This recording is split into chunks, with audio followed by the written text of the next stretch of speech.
เอาข่าวมาพบทบยากันในข่าวยามกลางวันครับเนาะวันมันได้ก็เอาข่าวมาด้วยข่าวเงาตั้งเมืองไทยอีกหนึ่งครับเนาะตั้งเมืองไทยในก็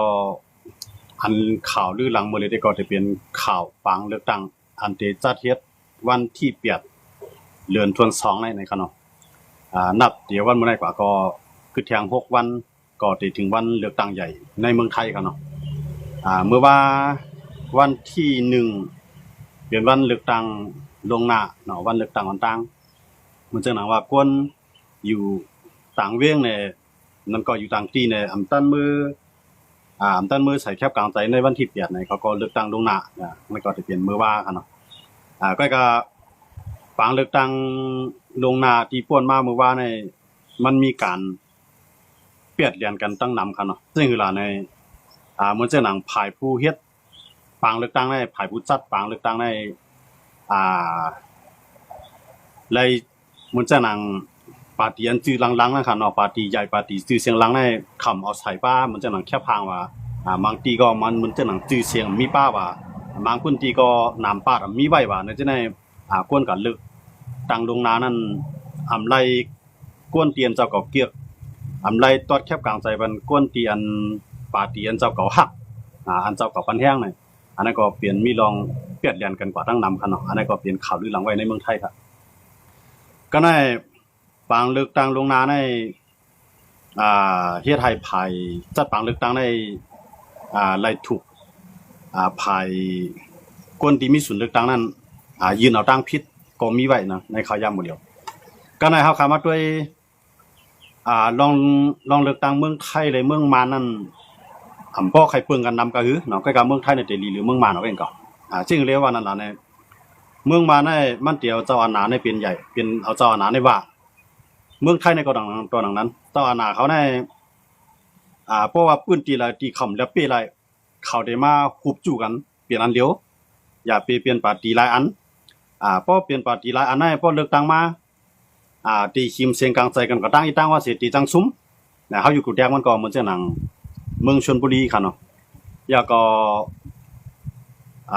สุพรรณบุรี2ตีเฮาได้อยู่ในกุแดงมันปาร์ตี้อันนั้นมื้อกูบอกนั้นมันสิเป็นปาร์ตี้ภูมิใจไทยบางในปาร์ตี้กล้าทำของในแล้วก็ปาร์ตี้เหมือนจะหนังคุณประธานค่ะเนาะเหมือนจะหนังปาร์ตี้หลายๆอันนึงค่ะเนาะกำในเขาจะนั้นย่อมย่าปาร์ตี้เขาเสียก็มาโฮมแบบปาร์ตี้ภูมิใจไทย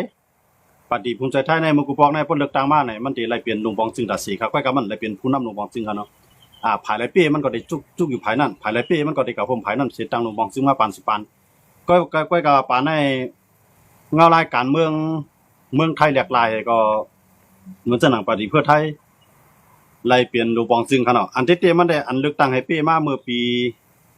2566เป็นปีเมืองไทยนะคะเนาะปี2566กันได้มันจะเป็นปาร์ตี้ก้าวไกลเป็นไผเป้ก็ว่าปาร์ตี้ก้าวไกลในเลือกจอมพ่องหลวงไร่เนาะมื้อนั้นก็เป็นคุณพิธาเนาะคุณพิธาเนี่ยมันกว่าหาเสียงกลางใจต่างภายเนาะเตี้ยๆในก้นเมืองในมีศูนย์เลือกแต้นพ้องก็ว่าแต้นพ้องนั้นซ้ำมีศูนย์เลือกจอมพ่องหลวงก็ในปาร์ตี้แล้วเปลี่ยนไผเป้มันก็ได้ไล่ห้วยส่วนห้วยหาหลายๆปาร์ตี้มาโคมันสิได้ให้ตั้งลงปองจึงก็ว่าปาร์ตี้ประชาชนเขาได้ห้วยแต้นพ้องมาไล่นะห้วยแต้นพ้องมาแต่ได้โคมันก็ตั้งลงปองจึงนั่นเขาห้วยมาหลายเขามีพร้อมเขาได้มีปาร์ตี้สิริรวมไทยในปาร์ตี้เพื่อไทยในปาร์ตี้ก้าวไกลเนี่ยนะนำมันตั้งค่ะเนาะเมื่อเขามาโฮมกันนั้นก็ได้มีหลายปาร์ตี้เล็กๆใช่ไหมครับก็ได้มีค่ะเนาะที่มีปาร์ตี้เล็กๆใช่ไหมปาร์ตี้เป็นถ้ำใช่ไหมนั่นค่ะเนาะอันนั้นได้ก็หลายปาร์ตี้มาโฮมกันหลายเตือนพองใน3 ปากปลายเนาะก้อยก็เพื่อถึงคักตอนตีเลือกจอมพ่องหลวงพ่อว่านายกนั่นภายเจ้าอาณาเขาในซ้ำมีไว้อันห้องว่าสภาเหนือเนาะภายเปิดทางไทยของห้องว่าสบอันนั้นได้มีไว้250ก้อกำใน250ก้อในอันมายุกมือปันคุณอนุทินคุณพิธาว่าใครเนาะอันแต่มายุกมือปันคุณพิธาในมาบอก5-6ก้อแก ย้อนเบิ่งจังนั้นแหละผู้เลือกตั้งมาในภายเจ้าหน้าเขานั้นยกมือปันคุณพิธาให้เสมกากำในสภาสูงของห้องว่าสวนั่นก็250ก้อนั้นมีบ่5ก้อไว้ได้ยกมือปัน5ก้อไว้เพราะนั้นสิแลคุณพิธาก็ทำอะไรเป็นจอมพ่องหลงเลยเป็นนายกนะครับเนาะกำในพวกคำเลยเป็นนายกในกำในเพื่อไทยในมาขิมเอานะเพื่อไทยในมาขิมขิมอยู่ล่ะในเพื่อไทยในกางงบงี้ต่อเจ้าอำนาจนะเจ้าอำนาจได้มาควบเหมือนตั้งเพื่อไทยเต้ๆในเมืองตั้งในเพื่อไทยในเขาได้เป็นฝ่ายดิโมคราซีกันเนาะเป็นฝ่ายคนชื่อเรียงเป็นฝ่ายต่อสู้ล้อมเป็นล้อมเพียงเป็นท่ามในเขาเป็นฝ่ายต่อสู้ภายในต่อสู้ต่อเจ้าอำนาจก็ก็กำลืมสุดว่าในเพื่อไทยในตอนตาค่อยล่ะในตอนตาที่เอาจอมพ่องลงทักษิณในเข้ามาในเมืองไทยให้ป่วนตั้งพิษเฮ็ดอันนั้นก็เขาก็ย่อมร่วมมือกันตั้งเจ้าอำนาจเนาะเพราะว่าเพื่อไทยก็ย่อมร่วมมือกันตั้งเจ้าอำนาจยาวในเจ้าอำนาจนั้นก็ข้องเอาสวเป็นก้นของเขายาวก็มายุกมือปันเมื่อนั้นก็อยู่กับคุณเศรษฐาเนาะคุณเศรษฐานั้นเป็นใต้ก่อจอมพ่องหลวงทักษิณก็ในคุณเศรษฐานั้นก็เลยเป็นจอมพ่องหลวงของเมืองไทยมื้อนั้นครับเนาะก็ในที่หลายเฮ็ดมาเนี่ยเกิดไล่มาอย่างตั้งภูมิใจไทยเมืองตั้งในภูมิใจไทยในถูกเลยเป็นฝ่ายสันคัดครับนะก็กะว่ามันมีสว250ก่ออยู่ในมือนั่นขนาดเนาะ250ก่อก็เต็มใจทั้งเสียงก็มันมีบ่ขาว6ก่อก็เตียนแตกแถวออกมาก็มายุกมือบันคุณพิธานั้นมันมีบ่ขาว6ก่อไว้เนาะดีหรือนั้นได้เป็นซึกทักซึกทิกกำนาเนาะเฮ็ดอันไหนได้กำไรในเพราะว่าภายเจ้าหน้าเฮนะภายเจ้าหน้าภายลุงตู่เนี่ยก็เฮาว่าเนาะลุงตู่เนี่ยมันเป็นเจ้าหน้ายึดเมืองเขาเนาะยึดเมืองมือหลายปีพ้นมาเขาว่าเนาะมันได้ยึดอยู่ข้าวร่าง9ปีเต็มๆยึดอยู่ในกำมือมันครับเนาะมือข้าวยาม9ปีนึงก็ในเฮ็ดอันนี้ก็ในงบงี้กันพวกนั้นก็จอมพ่อลงลุงตู่ก็ขึ้นกว่าเป็นเจ้าอำมาตย์หลงกำไรคุณทักษิณจอมพ่อลงทักษิณเข้าเมืองมาว่าเขาเมืองมามันถึงสั่งเขานะกำเดือนมาก็เขายับตกคอกมาเดี๋ยวถึงมีในคอกกันเนาะนั่นเป็นล็อกไลน์ปริจิตรหนาเขากำในจอมพ่อทักษิณก็ตกล็อกกันขนาดเนาะตกล็อกกำในป้อเฮ็ดอันนั้นในล็อกไลน์การปีนคู่ปีนข้างล็อกไลน์ปางลึกล็อกไลน์ปางตาเด็กก่อตั้งลงปองซึ่งนั้นมันพี่หลวงพี่ทางมันกับเป็นนั่นค่ะเนาะกำในตั้งภูมิใจไทยตั้งเพื่อไทยแล้วก็สีรีรวมไทยหลายๆผายค่ะเนาะเจื้อนยามพวมกันตั้งปาร์ตี้ก้าวไกลนั่นก็โฮมปาร์ตี้ก้าวไกลออนกันกับโฮมปาร์ตี้เพื่อไทยออนกันกับโฮมปาร์ตี้ภูมิใจไทยค่ะเนาะกำในประชาธิปัตย์ว่าภูมิใจไทยว่าเพื่อไทยว่าหลายๆผายค่ะเนาะพรรคชาติพัฒนาว่าเนาะปาร์ตี้พรรคชาติพัฒนาว่าในหลายชื่อหลายผายมาโฮมกันอีลุงตรงนางกันเนี่ยนะการเมืองไทยนี่ก็เลยว่าเปียกเปื้อนหลากหลายไว้นั่นขนาดเนาะเพิ่นน่ะเนี่ยไล่มาจอมพ่องลงเศรษฐาเนี่ยเป็นใต้ก่อลีของจอมพ่องลงทักษิณเป็นเจ้าของกุมณีสิริเนาะเกี่ยวกับเรื่องสิงหาริมทรัพย์เกี่ยวกับเรื่องการค้าขายเฮือนเยตีลิ้นนั่นขนาดเนาะเป็นกุมณีรายใหญ่ก็นั้นน่ะเนี่ยอยู่เมืองนั้นจังจอมพ่องลงเศรษฐาก็ตั้งอยู่ได้มอก1ปีเนาะพวกเขาต้อมพิษเนาะพวกเขาต้องพิษก็ได้มอกตั้งถึงปีก็เป็นไรก็ในนั้นเนี่ยภายเจ้าหน้าเขาในหาตั้งพิษแทงกันเนี่ยว่าจอมพ่อลงเศรษฐาในเตียงตั้งกวนมีตั้งพิษขึ้นมาเปลี่ยนภูมิจันทร์ในเป็นเปิ้นตั้งเมืองไทยเขาได้ฟ้องว่ารัฐมนตรีนั่นขนาดเนาะรัฐมนตรีในตั้งบ่ต้องเซ็นในเมืองไทยเนี่ยมีหมอก40เกาะเนาะอันภูมิอำนาจได้อุปเบิงเมืองนั่นขนาดเนาะมีหมอก40เกาะ40กระทรวงนั่นขนาดเนาะ40เกาะก็ในบ่ไรมากจอมพ่อลงเศรษฐาในเขาตั้งพิษว่าเตียงตั้งกวนมีตั้งพิษเนี่ยก็ในของว่าศาลรัฐธรรมนูญครับเนาะผู้เตียบตัดตั้งพิษที่มีอยู่9เกาะอันเป็นเขาว่าศาลนั้นเป็นภายเตียบตัดตลาอันสูงสุดในเมืองไทยนั่นขนาดเนาะมีเขาใน9เกาะ9เจ้ากำในก็ที่มีแทงภายเอากระตังยืนจองมันพิษจอมพ่อลงเศรษฐาในที่มันแต่งตั้งกวนมีตั้งพิษขึ้นมาเป็นภูมิจันทร์เนี่ยภูมิอำนาจเนี่ยก็ในเขาก็ยืนปุ๊บไหนก็ภายลุ่มตลาสูงสุดของว่าศาลรัฐธรรมนูญเขาเนาะอันนั้นก็เตียบตัดมาเปิกจอมพ่อลงเศรษฐาในมีตั้งพิษมวดจันที่เลยเป็นจอมพ่องหลวงที่ไหนก็ก็ในก็เตียบตัดตั้งพิษปุ๊บพอเตียบตัดตั้งพิษปุ๊บเนี่ยเอาคุณพุ่มธรรมนั่นขึ้นมารักษาการไว้โจข้าวก็ในขึ้นคุณพุ่มธรรมนั่นอยู่บ่คือเงินเขาขึ้นเลือกภายหลังเนี่ยขึ้นเลือกทางกองไล่มาจอมพ่องหลวงองค์อิงเป็นลูกยิงสาวก้อนเล็กของจอมพ่องหลวงทักษิณก็แม่จอมพ่องหลวงอิงเอาขึ้นมาเปลี่ยนจอมพ่องหลวง คุณนุ้งอิงก็เลยมาเปลี่ยนจอมพ่องหลวงไว้โจข้าวเพราะอะไรว่าเปลี่ยนจอมพ่องหลวงไว้โจข้าวยาวเนี่ยเพราะถึงบ่นั่นก็เนาะอันนั้นเด็กใครลองการเมืองไทยนึงเพราะถึงบ่นั่นก็มันก็จะอยู่หมอกแข่ง1 ปีก็เนาะเฮาว่าเราตั้งบ่ตั้งเสียง2ก้อนได้2 ปีนั่นคั่นเนาะ2 ปีหมอก2 ปีนี่แหละจอมพ่องหลวงอิงก็หมอก1 ปีเสียถาก็น้อง1 ปีนะเฮาก็ดูแตกตัวอย่างมันมาคั่นเนาะก็ในนั้นเนี่ยจอมพ่องหลวงอิงนั่นก็มีตั้งพิธีสังลาเนี่ยกำไรภายเจ้าหน้าเขาหาลอกไล่หากูลอกกูไล่ตาได้จัดการแบบเนาะตาได้เพียวแบบจอมพ่อหลวงอิงแทงก็ในภายเจ้าหน้าเขาก็ตังยืนแทงก็ตังยืนที่ผู้เทียบตลาดสูงสุดในเมืองไทยครับเนาะเฮาว่าศาลรัฐธรรมนูญก็ในฮือล่ะนี่เขาเจ้าก่อนจอมพ่อหลวงอิงแต่ย่านั่นก็จอมพ่อหลวงอิงนั่นแม่นพ้องข้าวยามเมืองไทยได้เมืองกัมพูชานั่นตึกผิดกันตึกกันนั่นคั่นเนาะตึกกันดีๆกับในจอมพ่อหลวงอิงในซ้ำใครมันเกิดขึ้นปังตึกยาวก็หลักอุหุ้นเสียนเนาะหุ้นเสียนนั่นก็จะเป็นภายสภาสูงเนาะเป็นนายกของสภาสูงเมืองกัมพูชาคุณมันเนี่ยทำเป็นลูกชายของหุ้นเสียนก็แม่จอมพ่อหลวงอิงนะครับกับพ่วงกว่าหาหุ้นเสียนซ้ำหมอความไทยก็แม่หุ้นเสียนซ้ำหมอความอังกฤษแทงก็เลยใจลุงอ้วนในเนาะจื้อเนาะลุงอ้วนนะครับก็เป็นก้นคอมเมนต์ให้เขาก็มันแขนภายไทยมันเฮียนลีเขียนลายยาวภายเมืองไทยก็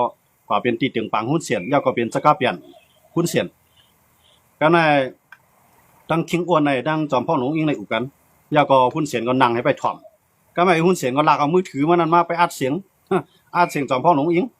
ก็ในจอมพ่อหลวงอิงในซ้ำฮู้ว่าหุ้นเสียนในลักอัดเสียงมันเนาะลักอัดเสียงมันลักตีเสียงไว้นะครับเนาะก็ในจอมพ่อหลวงอิงรัฐเขาก็มันว่าอันเคลื่อนในเด็กใครว่าลุงค่ะเป็นโปห้าคำเพราะมั่นใจขนาดนี้นะพี่น้องเขาเมื่อป่องก้าไม้ก็ปีนว่าวันนี้นึงกันเนาะอันเคลื่อนเนี่ยนะอันเคลื่อนเขาใครสังลาดมาเขาเลยเฮายินดีแต่ได้ปันนี่จอมพ่อหลวงอิงในเต้ๆในเป้าหมายลึกๆได้มั่นใจว่าเอาแผ่นดินเมืองไทยในปันหุ้นเสียนก็มันใครบ่นว่าลุงในคันเนาะพี่น้องเขาเนาะอันเคลื่อนนะก็ในจอมพ่อหลวงอิงว่าลุงเขาใครสังเนี่ยเนาะอันเคลื่อนเขาใครสังก็ลาดมาได้อย่าไปกอดถ่อมภายตรงข้ามนะภายตรงข้ามในภายอันเป็นผู้เขียนต่อเข้านั่นขนาดเนาะใจจุ้มของเขาน่ะก็หมายเขาเนาะใจจุ้มของเขาเป็นจุ้มของเปื้อนหมายถึงเมทัพภาคที่2เมทัพกุ้งเนาะอย่าไปกอดถ่อมเมทัพกุ้งในนั้นน่ะเนาะอย่าไปกอดถ่อมเจ้าซึกกุ้งเนาะใครว่าเมทัพนั่นก็หมายถึงเจ้าซึกเนาะอย่าไปกอดถ่อมเมทัพกุ้งเขาเนี่ยเป็นภายเปื้อนลงใจภายเฮาในนั้นเนาะเป็นภายตรงข้ามของก็ใน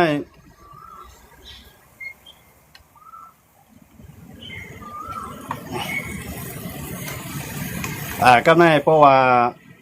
อุปกันกับอุปมาเนาะใจผาเขาลงเป็นผายเปื้อนน้องเขาที่นั่นอย่าไปกับยุ่มเขาเจ้าลุงเขาอย่าไปกับยุ่มเขาในนั้นจอมพ่อหลวงอิงว่าที่ไหนหันเนาะก็ในเจ้าใครสังกัดมาละเจ้าลุงเขาใครสังกัดมาละเขายินดีที่จะตาดิปานก่อนนึงเนี่ยมันวนว่าเหมือนจะหนังจอมพ่อหลวงอิงได้วนว่าเขาในใครให้เมื่อเขาในกัดเย็นอย่าแพ้มันมีการตึกการให้อุปกันให้ได้นั่นขนาดเนาะก็กว่ากำไรจอมพ่อหลวงอิงว่าที่อันเลยกำไรกวนผายพัวหนาเขาทำว่าให้อย่างไรเป็นเจ้าซึกหลงเฮาซ้ำกันนี่ว่าเป็นไผเปิ้นซ้ำว่าเฮาผู้เขียนนั้นใครสังกัดรัฐมาเลยซ้ำว่าจังได๋นั่นคั่นเนาะใครว่าความหมายของมันน่ะเอาก็ยืนดังพิดว่าจอมพ่อหลวงอิงในเปลี่ยนใจเขมรก็ไม่จอมพ่อหลวงอิงของมันมือในความมันรัฐนั่น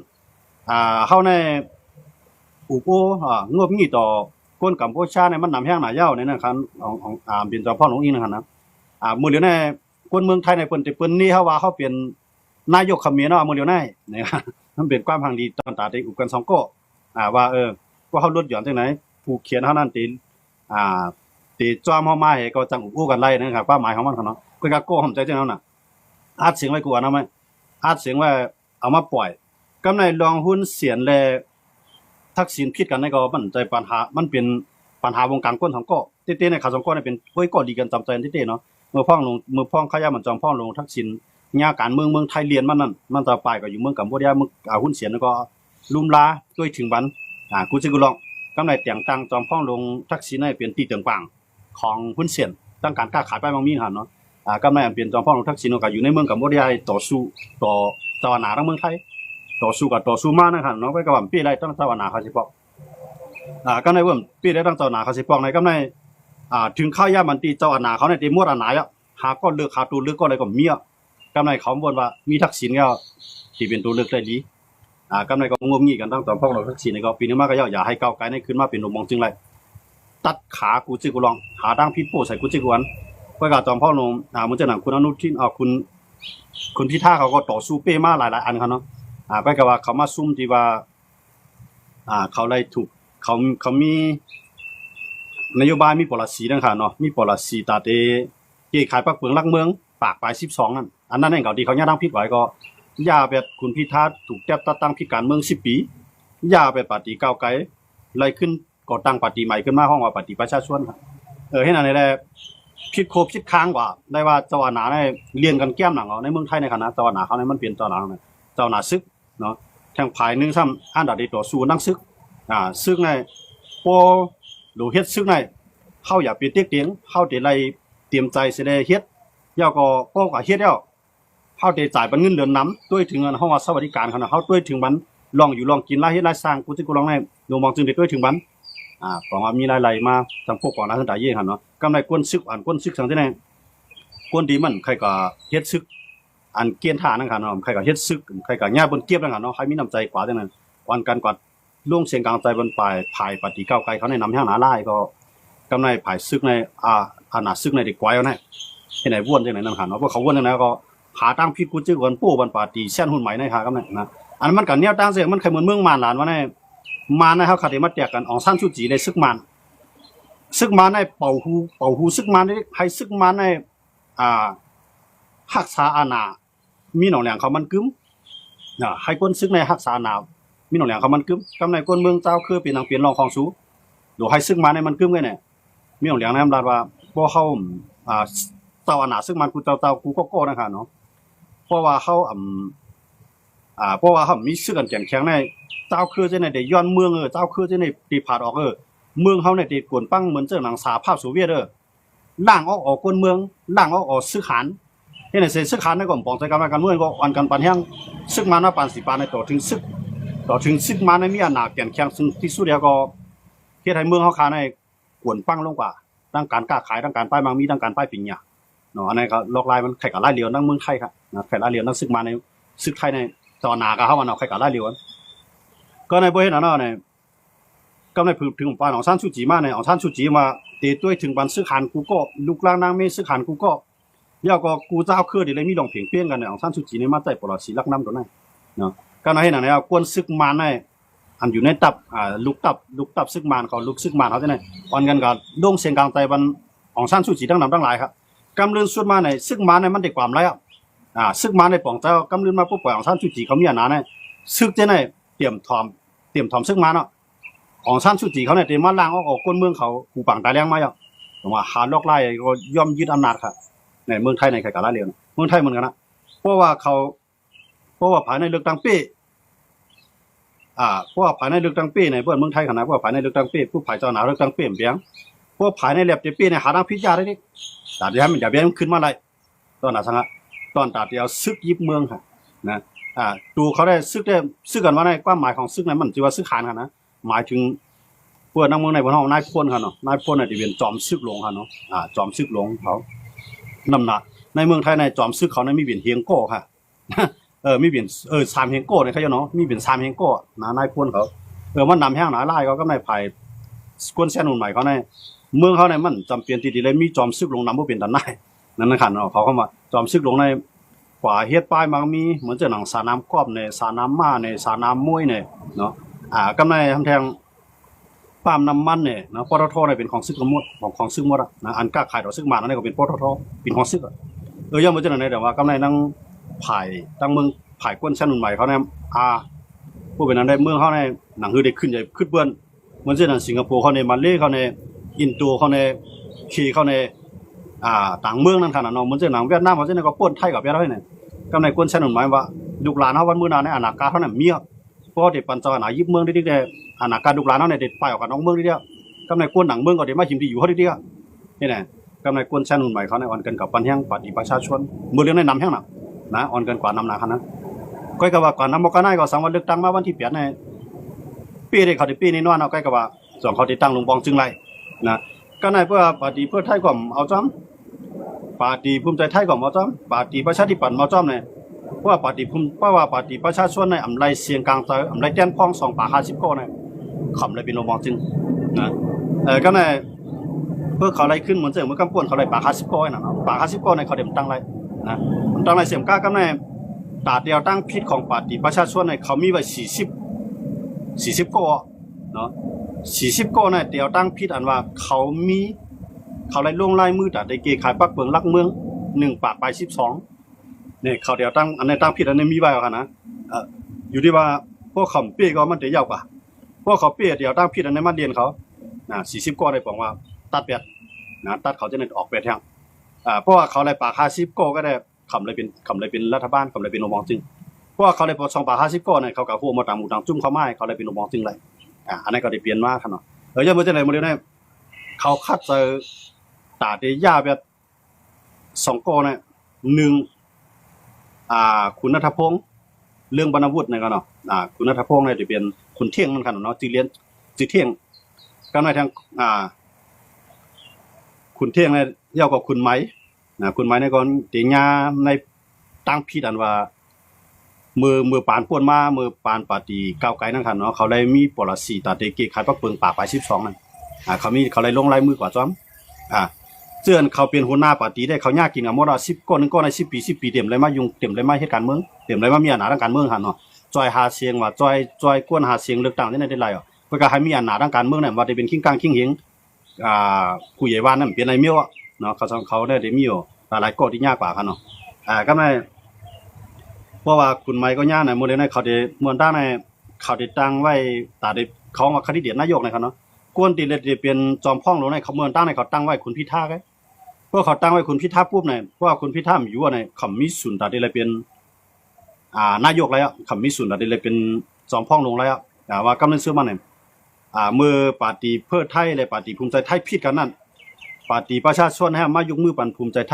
ยในแต้นพ่องมันมีอยู่70กว่าไว้กำลังเพราะว่าปาร์ตี้ประชาชนในก็ยกมือปั่นเพื่อไทยเนี่ยย้อนเพื่อไทยสัมภาษณ์หลังมันกล้าเอาเลยมันใครก็ยกมือปั่นนั่นหั่นเนาะอีเบียดมาในกล้ามมือมันเลือกตั้งให้เป้กำป้วนนะมือปฏิก้าวไกลนั่นค่ะนะเพื่อไทยนะว่าต่างคือการเมืองเขาเด็กกว่าอะไรตั้งนานนั่นน่ะปากแปดตั้งหาเนาะปากแปดปฏิก้าวไกลเขาก็ให้ปฏิก้าวไกลในปฏิก้าวไกลในก็เป็นฝ่ายชันคัดห้องว่าฝ่ายคัดค้านนะคะเนาะฝ่ายค้านฝ่ายชันคัดก็ในขึ้นกับกดข้อกันตั้งคุณอนุทินเป็นปัดตั้งลงบองจึงว่าก็ในคุณอนุทินในตั้งคุณอนุทินในจอมพ่องหลวงทักษิณในพิษกันนะปาร์ตี้เพื่อไทยเนี่ยมันก็เป็นปาร์ตี้ของจอมพ่องทักษิณอยู่ตั้งหลังนะครับเนาะตอนนั้นงบงี้กันก็ในจอมพ่องทักษิณว่าเข้าหลวเอากระทรวงมหาดไทยในกระทรวงมหาดไทยในหมายถึงว่าอันเกี่ยวข้องเลยลองกวนว่าเกี่ยวข้องเลยขิงกลางขิงเกี่ยวข้องเลยลองการอุปเปิงพ้องงำกวนเมืองนะครับเนาะในเฮาว่ากระทรวงมหาดไทยนะตาที่เฮ็ดปันไว้กับตัวทางสิงห์กุศลองก็ในเมืองตาในเขาปันภูมิใจไทยตอนตาได้มาโฮมกันก็ในเขามาโฮมกันแล้วเนี่ยเขาขึ้นขย้อนมากขึ้นออกมาขึ้นกำในปฏิภูมิใจไทยเนี่ยย่อมปันก็ลาออกเนาะย่อมออกแวดพวกออกแวดปุ๊บไหนกำในหลุดขึ้นเลือกตั้งจอมพ่องหลวงก็ใหม่นะเลือกตั้งจอมพ่องหลวงก็ใหม่ในค่าทั้ง2 ปีเขาไล่จอมพ่องหลวง3ก็ไล่มาภายหลังนี่ไล่จอมพ่องหลวงอนุทินก็ในจอมพ่องหลวงอนุทินที่มันไล่มาในก็มันมีข้อตกลง MOA นะเมื่อตั้งปฏิเพื่อไทยเลยปฏิก้าวไกลนั้นตกลงกัน MOU ที่เราอยู่จ้ำกันก่อนก็มีเพื่อนใต้ก็ได้ลองว่าลิกโฮมไม้กินแก่นกันนั่นขนาดเนาะใต้ก็กับกวายันบริคุมายปังลงขนาดนะก็ในปฏิก้าวไกลมันกับกวายันบริ MOU เนาะก็ในขึ้นมาเฮ็ดปฏิ MOA เอาเฮ็ดใหม่ขึ้นมาเฮ็ดแทง MOA มาลงลายมือกันตั้งปฏิภูมิใจไทยตีไรเกขายปักเปิงรักเมืองเขาตกลงเขาแล้วก็ตีไรเปลี่ยนลงปองจึง4เรือนกำในอนุทินก็ยอมรับทั้ง2ข้อไปกับเฮ็ดจ้อมก็ยอมรับกำในลงลายมือ MOA กันพอเตรียมไล่ชันพอเตรียมไล่พิษเขาตกลงที่ไหนก็บ่จ้าแม่นเนาะกำในจอมพ่อโนนูที่ไหนเผื่อมันไล่หนามาอยู่ในกำมือเนี่ยคือเนาะตั้งพิษนั้นโป้ใส่คุณเที่ยงนั้นมันเลยเป็นปฏิประชาชนมันก็เลยเป็นหัวหน้าปฏิประชาชนเลยเป็นหัวหน้าฝ่ายสันคัดนั่นคั่นเนาะกำในปล่อยนั้นไหนก็ไม่ฝ่ายปฏิประชาชนเขาได้ยืนเข้ากับตาเตเกปักเปิงให้เกปักเปิงรักเมืองสูงสุดเขานั่นคั่นเนาะออกมาปักเปิงกฎหมายรัฐธรรมนูญนั่นคั่นเนาะให้เกตรงนั้นข้างในภูมิใจไทยเขาเนี่ยหมอจ้อมข้างในภูมิใจไทยเนี่ยหมอจ้อมว่าพวกหมอจ้อมเนี่ยก็บอกว่าผิดข้อตกลง MOA กันเนาะว่าผิดข้อตกลงปุ๊บเนี่ย ก็ในคุณเที่ยวนัทพงษ์นะว่า